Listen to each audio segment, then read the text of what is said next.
ಉದ್ಯಮಿ ಶಿವಕಾಂತ್ ಸಿದ್ನಾಳ್ ಅವರದು ಸಹಜ ಸಾವಲ್ಲ, ಕೊಲೆ. ಹೌದು ವೀಕ್ಷಕರೇ, ಶಿವಕಾಂತ್ ಸಿದ್ನಾಳ್ ಅವರದು ಸಹಜ ಸಾವಲ್ಲ, ಇದೊಂದು ಕೊಲೆ. ವಾಮಾಚಾರದಿಂದ ನಡೆದಿರುವ ಕೊಲೆ ಪ್ರಕರಣ ಎಂಬುದು ಕುಟುಂಬದ ಮೂಲಗಳ ಆರೋಪ.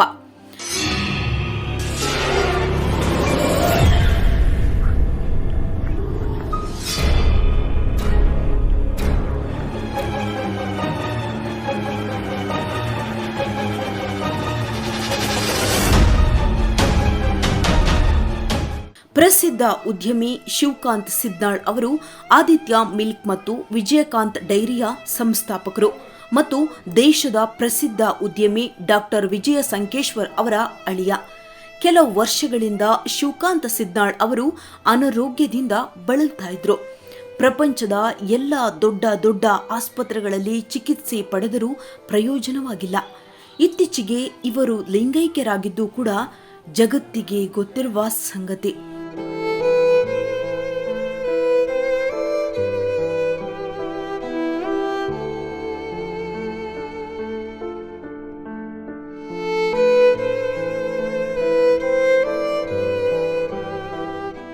ಆದರೆ ಅವರ ಸಾವು ಸಹಜ ಸಾವಲ್ಲ. ಕ್ಯಾನ್ಸರ್ನಿಂದ ಅವರು ಬಳಲುತ್ತಿದ್ದಾರೆ ಎಂಬುದು ಮೇಲ್ನೋಟದ ಸತ್ಯವಾದರೂ ಇದು ದುರ್ಜನರ ದುಷ್ಕೃತ್ಯಕ್ಕೆ ಬಲಿಯಾದ ಜೀವ.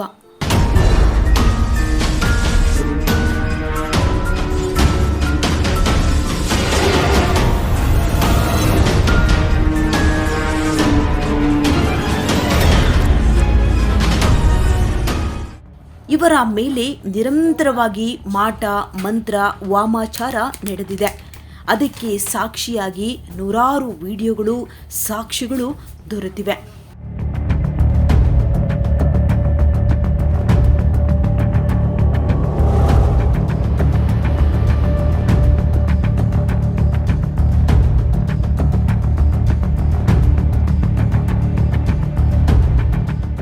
ಶಿವಕಾಂತ್ ಸಿದ್ನಾಳ್ ಅವರ ಮನೆ ಹತ್ತಿರ ಪ್ರತಿ ಅಮಾವಾಸ್ಯೆ ಹುಣ್ಣಿಮೆಯಂದು ವಾಮಾಚಾರಕ್ಕೆ ಬಳಸುವ ಚಿತ್ರ ವಿಚಿತ್ರ ವಸ್ತುಗಳನ್ನ ತಂದು ಇಡ್ತಾ ಇದ್ರು. ಈ ಎಲ್ಲಾ ದೃಶ್ಯಗಳು ಸಿಸಿಟಿವಿಯಲ್ಲಿ ರೆಕಾರ್ಡ್ ಆಗಿವೆ.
ಇದರ ಬಗ್ಗೆ ಹಲವು ಬಾರಿ ಪೊಲೀಸರಿಗೆ ಮಾಹಿತಿ ನೀಡಿದ್ರೂ ಪ್ರಯೋಜನವಾಗಿಲ್ಲ.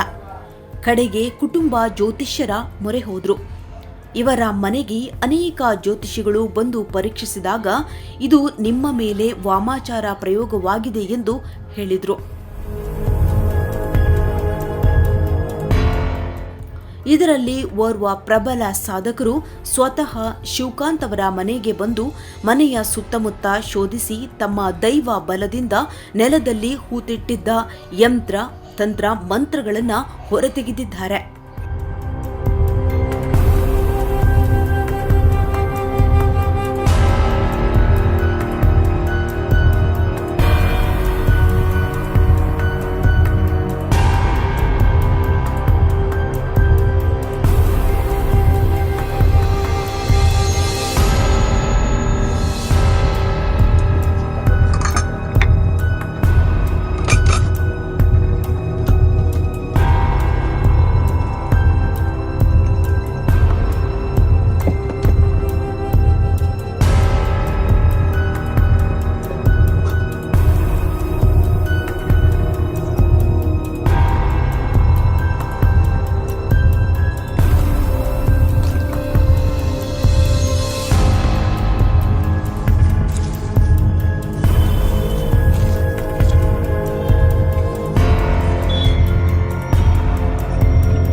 ಮನೆಯ ಸುತ್ತ ಹಲವು ವಿಚಿತ್ರ ವಸ್ತುಗಳನ್ನು ಇಟ್ಟಿದ್ದಾರೆ.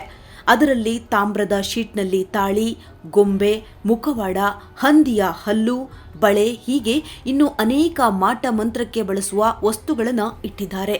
ಈ ಎಲ್ಲ ದೃಶ್ಯಗಳನ್ನು ನೀವು ಸಹ ನೋಡಬಹುದು. ಇದಲ್ಲಿದೆ ಫಸ್ಟ್ ಹೆಸರು ಮರ್ತ್ಬಿಟ್ಟೆ ಕಣಪುಟ ನಿಂದು ವಿಜಯಕಾಂತ್.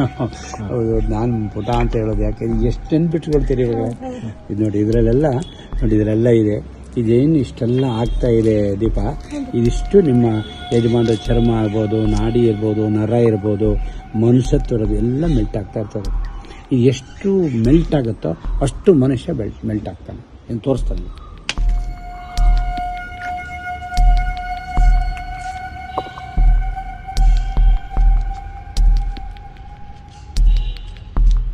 ಕೂತೊಳ್ತೀವಿ ಹಾಗೆ ಕೂತೊಳಿ, ಅಲ್ಲೇ ಕೂತೊಳಿ.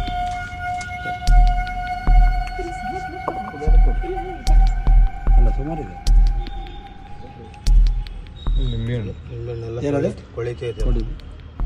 ಆಮೇಲೆ ಇವರು ಲಿಂಬೆಹಣ್ಣಿನ ಪ್ರಯೋಗದಲ್ಲಿ ಮಾಡಿದ್ದಾರೆ. ಈ ಲಿಂಬೆಹಣ್ಣು ಜೀವಕ್ಕಾಗಲ್ಲ, ಲಿಂಬೆಹಣ್ಣೆ ಇವರಿಗೆ ಒಯ್ಯಿರಿ, ಲಿಂಬೆಹಣ್ಣಿಂದ ಏನೇ ತೊಂದರೆ ಅವರಿಗೆ ಆರೋಗ್ಯಕ್ಕೆ ತೊಂದರೆ ಆಗುವಂಥದ್ದು ಇದು ಬರ್ತದೆ. ಏನೋ ತಾಳಿ ಅಮ್ಮ, ಇದು ತಾಳಿ ಅಂತ ಹೇಳಿದ್ರೆ ಅಮಂಗಳ ಆಗಬೇಕು ಅಂತೇಳಿ. ಗೊತ್ತಾಯ್ತು ಏನಂತ? ಅಮಂಗಳ ಅಂದರೆ ತೊಂದರೆ ಆಗಬೇಕು ಅಂತ ಹೇಳ್ಬೇಕಂತ, ತೈತನ ಹೋಗ್ಬೇಕು. ಕಾಲು ನೋಡಿ, ಮುಟ್ಬೋದು, ಇದ್ರಲ್ಲಿ ಏನಿಲ್ಲ, ನೀವು ಮುಟ್ಬೋದು. ಕಾಲು, ಈ ಕಾಲೇ ನೋವು ಬರೋದು.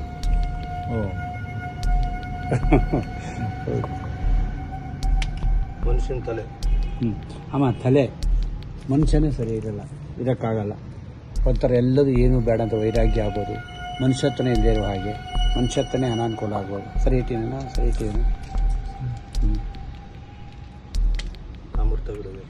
ಈ ತಾಮ್ರ ತಗಡಲ್ಲಿ ಇಷ್ಟು ಮಾಡಿ ಸುತ್ತಿಟ್ಟಿರೋದು.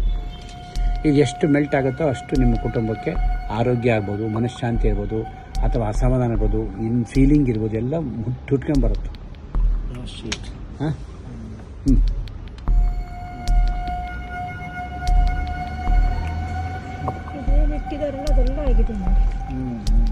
ನೋಡಿ ಒಂಚೂರು ಕೊಡು.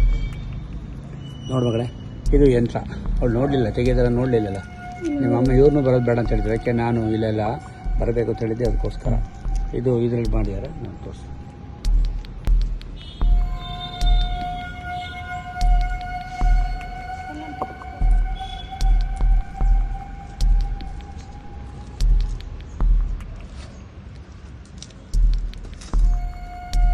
ಸೇರ್ಬೇಕಿತ್ತೇ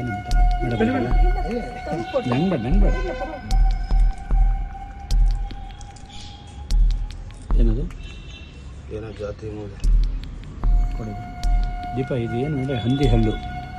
ಇದೆಲ್ಲ ನಾವು ಬ್ರಾಹ್ಮಣರು ಅಂದರೆ ಇದನ್ನೆಲ್ಲ ಮಾಡಿದಾಗ ನಾಳೆ ಬೆಳಿಗ್ಗೆ ಜನ್ವಾರ ಬೇರೆ ಹಾಕೋಬೇಕು, ಪಂಚಗವ್ಯ ಮಾಡ್ಕೋಬೇಕು. ಆಮೇಲೆ ನಮ್ಮಲ್ಲಿ ನಾವು ನಮ್ಮದೇ ಆದ ಒಂದು ಶಾಸ್ತ್ರ ಇದೆ, ಪುಣ್ಯ ಅಂತ ಹೇಳ್ತೀವಿ, ಅದು ಮಾಡ್ಕೋಬೇಕು. ಇದು ಇದ್ದಾಗ ಎಲ್ಲ ಇದ್ದಾರೆ, ಯಾರೂ ಇರಲ್ಲ. ಆಮೇಲೆ ಕೆಲವರು ತುಟಿ ಬರೆಸ್ತಾರೆ, ಕೆಲವರು ಮೇಲ್ನೋಟೆ ಕೈಯು ಅಂತಾರೆ, ಕೆಲವರು ಅದು ಹಿಂಗೆ ಆಗಬೇಕು ಅಂತ ಹೇಳ್ತಾರೆ, ಅದೆಲ್ಲ ಆಗ್ತಾರೆ. ಚೌಡಿ ಮುತ್ತಣ್ಣ ಮಾತ್ರ ಆ ಥರ ಇಲ್ಲ, ಅವ್ರು ನಿಮ್ಮ ಜೊತೆಗೆ ಇದ್ದಾರೆ. ಒಳಗಾಗ್ತಾ ಚೌಡಿ. ಇದು ನಾನು ಒಂದು ಹೇಳಿದೆ ಬಿಡ, ಇದು ಒಂದು ಸ್ಮಶಾನ ಕಾಳಿ ಅಂತ ಹೇಳ್ತೀವಲ್ಲ, ನಿಮ್ಮ ನಾಯಿ ರಾತ್ರಿ ಮನೆಗೆ ಸುತ್ತಲೂ ಓಡಾಡುತ್ತೆ, ಏನಕ್ಕೆ ಅಂತ ಗೊತ್ತಿಲ್ಲ, ಬೊಳ್ಳಿಕ್ಕತ್ತೆ, ಪರಿಸ್ಥಿತಿ ಕೂಗುತ್ತೆ. ಅಬ್ಸರ್ವೇಷನ್ ಮಾಡಿ. ರಾತ್ರಿ ಸುಮ್ಮನೆ ಓಡಾಡುತ್ತೆ, ಸುಮ್ಮನೆ ಬರುತ್ತೆ, ಯಾಕೆ ಅಂತ ಗೊತ್ತಿರಲ್ಲ, ಓಡಾಡೋದು ಬೊಗಳುತ್ತೆ. ಬಳೆಯ ಪೀಸು ಅಮಂಗಳ ಆಗುವ ಹಾಗೆ ದೀಪ.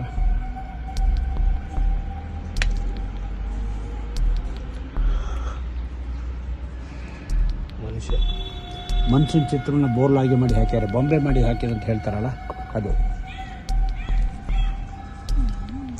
ಬೊಂಬೆ ಮಾಡಿ ಹಾಕಿದಾಗ ನೋಡಿ, ಅವನು ಹೇಳ್ತಾರಲ್ಲ, ನಮ್ಮಲ್ಲಿ ನಾವು ಮಾಟ ತೆಯ್ಯೇ ಜನ, ಮಾಟ ಮಾಡೋ ಜನ ಅಲ್ಲ.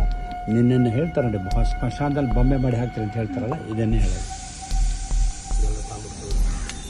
ಈ ತಾಮ್ರದ ತಗಡು ತುಂಬ ಪೀಸಾಗಿದೆ. ಈಗ 1 ತಿಂಗಳು 2 ತಿಂಗಳಿಂದಲ್ಲ, ನಿಮಗೆ ಸುಮಾರು ದಿವಸದಿಂದ ಪೆಟ್ಟು ಕೊಟ್ಟಿದ್ದಾರೆ. ಲೇಟಾಗಿ ನಿಮಗೆ ಗೊತ್ತಾಗಿದೆ ಅಷ್ಟೇ.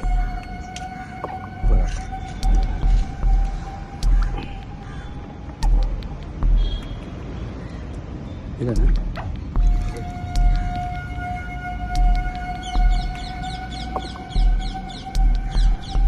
ಇದೊಂದು ಎಲ್ಲ ಮಡ್ಚಿಟ್ಟಿದ್ದಾರೆ. ನೋಡಿ ಇದು ನೋಡು ಅದು ಹೇಳ್ತಾರೆ ನಿಮ್ಮ ಹಾಕಿದ ಸಾಕೋ ಪ್ರಾಣಿ ಇದೆಲ್ಲ ಏನು ಹೇಳಿದಿಲ್ಲ ಸ್ವಲ್ಪ ಹಾಂ ಅದಕ್ಕೆ ಇವತ್ತು ನಾಳೆಯಿಂದ ಸ್ವಲ್ಪ ಹಿಂಗೆ ಮನಗುತ್ತೆ ಸುಸ್ತಾಗಿ ಮನಗುತ್ತೆ ಲೂಸ್ ಮೋಷನ್ ಆಗುತ್ತೆ 90% ಆಗುತ್ತೆ.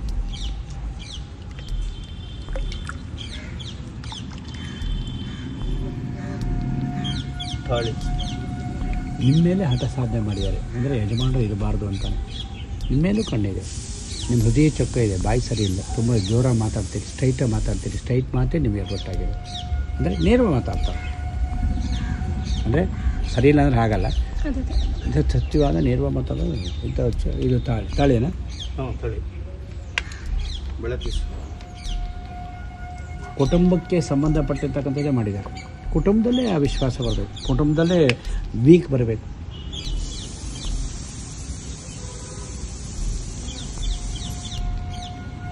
ಮನುಷ್ಯ ವ್ಯಕ್ತಿಯ ಚಿತ್ರವನ್ನು ಬೊಂಬೆಯನ್ನು ಮಕ್ಕಡಿ ಮಾಡಿ ಹಾಕಿದ್ದಾರೆ, ವ್ಯಕ್ತಿಯ ಚಿತ್ರವನ್ನು ಬೋರ್ಡಾಗಿ ಮಾಡಿ ಹಾಕಿದ್ದಾರೆ. ಅಂದರೆ ಮಕ್ಕಡಿ ಮಾಡಿ ಹಿಂಗೆ ಹಾಕಿದಾಗ ಅವನು ಎಲ್ಲದೂ ಸಹ ಪ್ರಪಂಚವೇ ಶೂನ್ಯ, ತಾನೇ ಶೂನ್ಯ, ತನಗೇನೂ ಬೇಡ, ಈ ಥರ.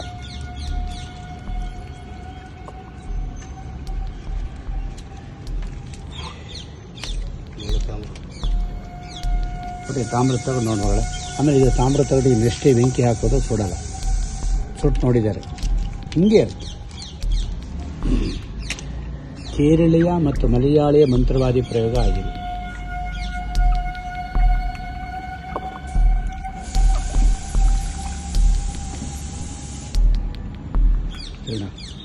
ಕಾಯ್ಚೂರು ಇದೆಯಲ್ಲ, ಕಾಯ್ಚೂರು ಆ ಕಡೆ ತೆಗಿಬೇಕು ಮತ್ತು ಕೆಲಸಗಳೆಲ್ಲ ಇದ್ದಾರೆ.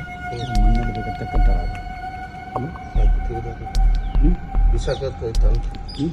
ಕುಂಬಳಕಾಯಿ ತಾಂತೀವಲ್ಲ ಅದ್ರೊಳಗೆ ಇದನ್ನು ತೊಗೊಂಡು ಹೋಗ್ತಾರೆ ಹೊರಗಡೆ. ಕುಂಬಳಕಾಯಿ ಅದನ್ನ ಹಿಂಗೆ ಮಾಡಿದ್ದಾರೆ ಅಂದರೆ ಇವ್ರು ಏನು ಮಾಡೋದು ಲಾಕಿನ ತಪ್ಪಿಸೋಕ್ಕಾಗಲ್ಲ, ಆ ಥರ ಮಾಡಿದ್ದಾರೆ. ತಪ್ಪಿಸೋಕ್ಕಾಗದೇ ಇಲ್ಲ.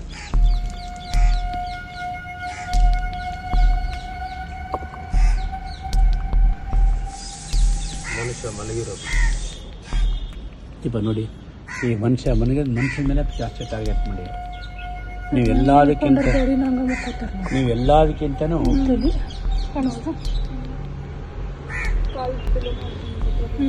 ನೀವು ಆಂಜನೇಯಂದು ಓದಿಸ್ತಾ ಇದ್ದೀರಲ್ಲ, ಯಾವುದು ಸುಂದರಕಾಂಡ ಓದ್ತಾ, ಹನುಮಾನ್ ಚಾಲೀಸ್ ಓದ್ತಾ ಇದ್ದೀರಲ್ಲ, ಅವ್ನು ಕೆಲಸ ಮಾಡಿದ್ದಾರೆ.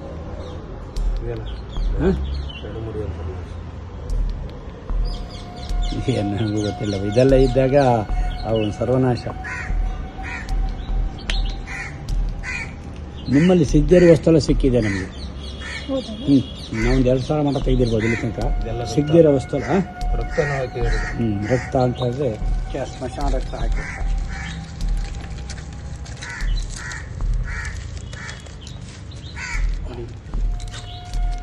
ಇದರಲ್ಲಿ ಎಲ್ಲ ಬರೆದಿದ್ದಾರೆ.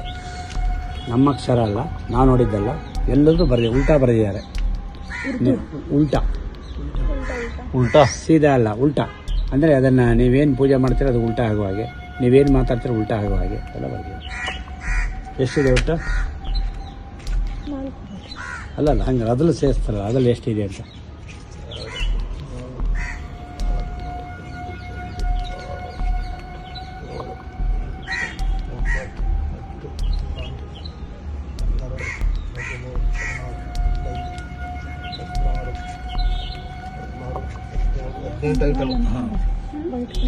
ಪೂರ ತೆಗೆದಿರಾ? ಪೂರಕ್ಕೆ ತೆಗಿದೆ. ಹಾಂ ಸರಿ. ಎಷ್ಟು? 18 ಐಟಮ್. ಈಗ ಇವನಿಗೆ ಹಳೆಯ ಚಪ್ಪಲಿ, ಪರ್ಕೆ ಚೂರು, ಹಳೆ ಚಪ್ಪಲಿ, ಪರ್ಕೆ ಚೂರು ಅಷ್ಟೇ, ಪರ್ಕೆ ಜಾಡು ಅಷ್ಟು ಕೊಟ್ಟು 500 ರೂಪಾಯಿ ಕೈಲಿ ಕೊಡಿ, ಹೊರಗೆ ಹೋಗ್ತಾನೆ. ನೋಡಿದ್ರಲ್ಲ, ಶಿವಕಾಂತ್ ಅವರ ಮನೆ ಬಳಿ ನಿಂಬೆಹಣ್ಣು, ಕಾಲಿನ ಆಕಾರದ ವಸ್ತು, ಕೂದಲು, ತಾಯಿತ, ಹೀಗೆ 10 ವಾಮಾಚಾರಕ್ಕೆ ಬಳಸುವ ವಸ್ತುಗಳನ್ನ ಹೂತಿಟ್ಟಿದ್ರು. ಇಲ್ಲಿ ಸಿಕ್ಕಂತಹ ವಸ್ತುಗಳ ಆಕಾರ ಮತ್ತು ಅದರ ಉದ್ದೇಶಕ್ಕೆ ಅನುಗುಣವಾಗಿ ಶಿವಕಾಂತ್ ಅವರು ನರಳಿದ್ದು ಮಾತ್ರ ನಿಜ. ಇದರ ಪರಿಹಾರಕ್ಕೆ ಎಷ್ಟೇ ದೇವರ ಪೂಜೆ ಮಾಡಿದ್ರೂ ದುಷ್ಟ ಶಕ್ತಿಯ ಮುಂದೆ ಫಲ ನೀಡದೇ ಇದ್ದಿದ್ದು ದುರ್ದೈವ. ಒಂದು ಚಿಕ್ಕ ಪ್ರಾಣಿಗೂ ಕೇಡು ಬಯಸದ ಶಿವಕಾಂತ್ ಅವರು ವಾಮಾಚಾರಕ್ಕೆ ಬಲಿಯಾಗಿದ್ದು ಅಂತಿಮ ಸತ್ಯ.